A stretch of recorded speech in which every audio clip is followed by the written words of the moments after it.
Have you set a listing appointment and now you're wondering what to ask the sellers on the appointment? You've come to the right place. That's exactly what we're going to be covering in today's video.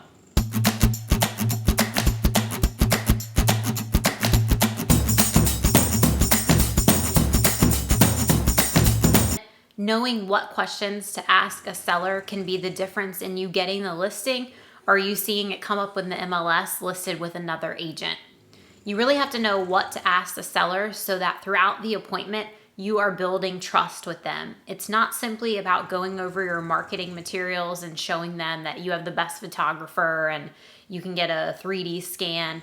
A lot of agents offer that. You need to be able to create a rapport with them so that at the end of the appointment, they know you are the best, most qualified agent for the job.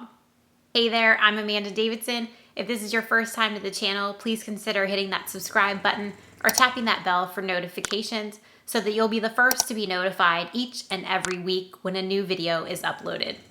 So you've got your listing appointment set and now you're wondering, what do you ask the sellers when you're actually on the appointment? How I like to do it when I go on a listing appointment is I like the sellers to show me the home first and then we can sit down and talk more specifics. And the reason that I like to do that is while they're touring me through their home, it's a great opportunity to be able to ask them a lot of questions, but in a more conversational setting versus more of an interview setting that I think is intimidating and it doesn't do very well to build rapport. So as I'm going through the home with them and they're showing me things, one of the very first questions I ask them is, what made them buy this home? That is always a great indicator of what the big selling factor was.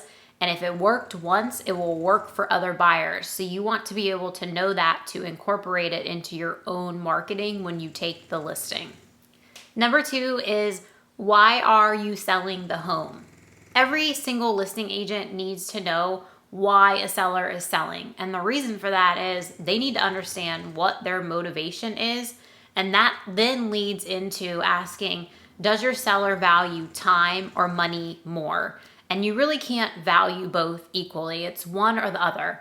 And what that does is let you know that, hey, they need a quick sale and it's not about top dollar, or maybe they're willing to wait a little bit longer and in order to achieve top dollar, they're fine with it taking a little bit longer. Everyone's situation is different, but knowing the answer to both of those questions is very important in order to determine what you're working with and what is important to them. The fourth question is, what changes or improvements have you made in the last 3 years? And this question helps you get an idea of what updates they've made and what you want to include in your marketing. But it also helps you understand if perhaps there's some deferred maintenance that may need to be addressed before the home goes on the market. This is a really easy question to work in because sellers love to share what they have or have not done to a home. And they may even share with you, we were thinking about doing this, but we wanted to get your opinion on whether or not we should do it before we list. And that opens the door to further conversation, which leads me to question number 5. And that is, are you interested in or willing to do any improvements or changes prior to going on the market?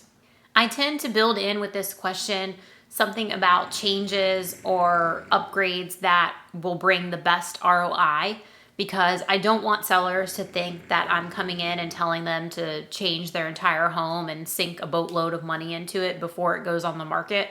That's not necessary, even if a home does need some work. It comes down to proper pricing to be in line with the condition of a home. But finding out if they're willing and even able financially to power wash or have a deep clean or have some landscaping done or some painting, just the basics can make a big difference on how a home is presented on the market. So you want to get that information from them up front. And it may then be a situation where you realize that maybe financially they can't do anything, but they would like to. And that opens the door for a conversation of either you as an agent fronting the cost up front, which is something we offer our clients and then we're reimbursed at closing, or you've got services out there such as Curbio, and I know there are others who they bring the contractors in and the contractors are willing to wait to be paid until closing. There's a lot of workarounds that you can offer a seller, and it's a great way to build value in you as an agent and differentiate yourself from other agents who aren't offering the same services. That's a great lead into my next question for my sellers, which is, what property services are you looking for? And a lot of times that will lead sort of them thinking, what does this question mean?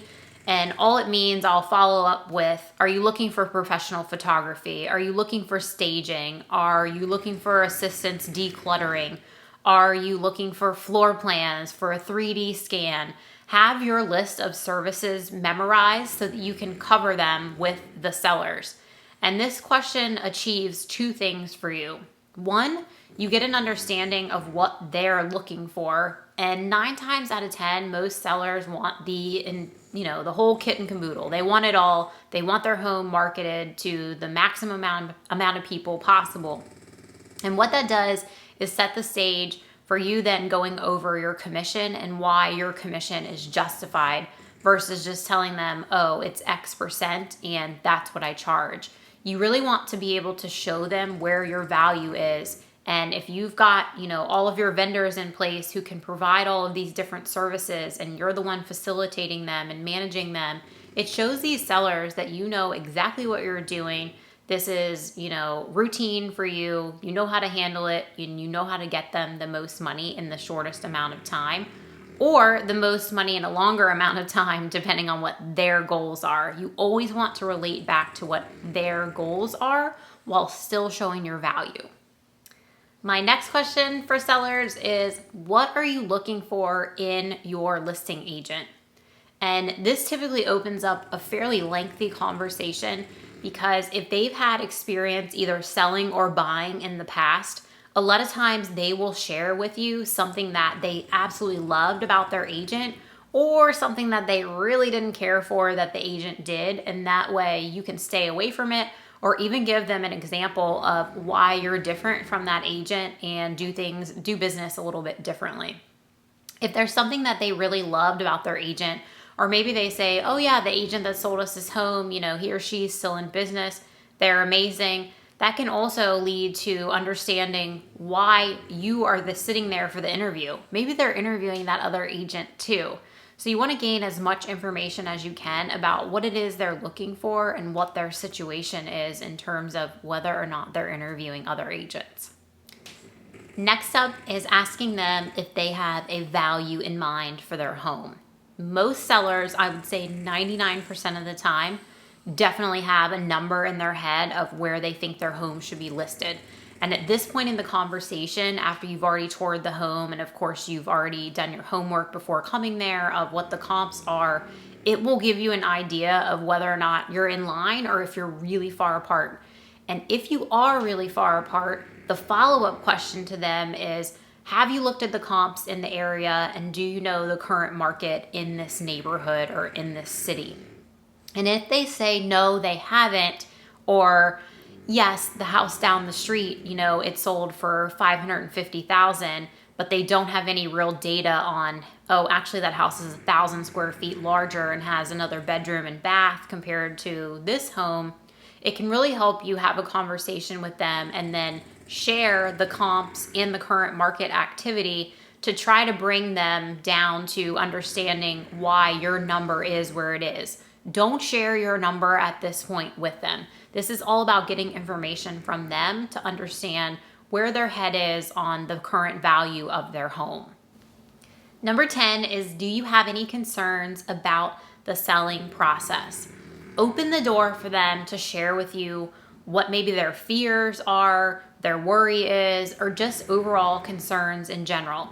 Maybe they're uncertain on something that you've talked about at the appointment, or maybe this comes from a past experience. You want to open that door to build trust with them so that they know that you actually care about what their feelings are through this process, and that you're there to not only understand them, but help them through this and make it as seamless as possible.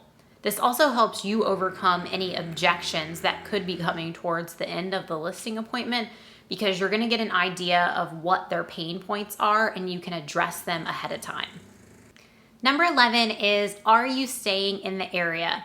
And sometimes you won't need to ask this question because it will have already come up in the appointment at an earlier time, and that's great if it does. But if it hasn't, you need to find out what their situation is. If they are staying in the area, are they going to be working with you to buy another place? Have they already bought another place? And it's going to help you determine, depending on what your market is doing, what process is going to need to be followed to be the best strategy for them. Do they need to get their house under contract first and then go look for another house? Are they in a position where they can go ahead and buy before they sell? There's a lot of questions that come up when you figure out whether or not they're staying in the area. And if they say, no, we're moving to another state, it opens the door for you to then say, hey, do you need an agent? I can recommend you and connect you with someone who is similar to me in whatever area they're moving into. And that opens the door for you to be able to not only help them, but of course, collect a referral fee. After the appointment, follow up with them. And I like to follow up in 2 ways. One is a handwritten note thanking them for meeting with you. Do not send an email thanking them. Do not send a text. Don't call them to say thank you. Actually write out a note thanking them for their time, thanking them for sharing the information with you, and for meeting with you in general. Show that you are appreciative for the opportunity to even have the listing appointment. Then 1 to 2 days after the actual appointment, depending on what their preferred method of communication is, I would reach out to them under however you set the appointment is how I like to reach back out to my clients, because that's typically what they're comfortable in terms of communication. So if you set it on a call, give them a call, say, hey, I just wanted to check in, follow up to see if I can answer any additional questions for you, or if you had any other concerns that I can talk about with you. You're opening the door for them to say, nope, we're ready to sign the paperwork, or actually we're going to be interviewing with some other agents. You want to still be present and follow up, showing that you're engaged, but don't bombard them either and try to force them into going into a listing agreement with you. Nobody wants to be sold in that manner, and it really will just sort of repel them from you. So don't, follow up every single day. Do touch base a couple days later, though, to see if there's anything else that you could address for them, or to see if they're possibly ready to go ahead and commit to you being their listing agent. If you've made it this far, thanks for sticking with me. My question is directly to you now. What is either your biggest hang-up on listing appointments, or what is a question that wasn't covered that you feel is a must-ask to sellers? As always, thank you for tuning in. Until next week, take care.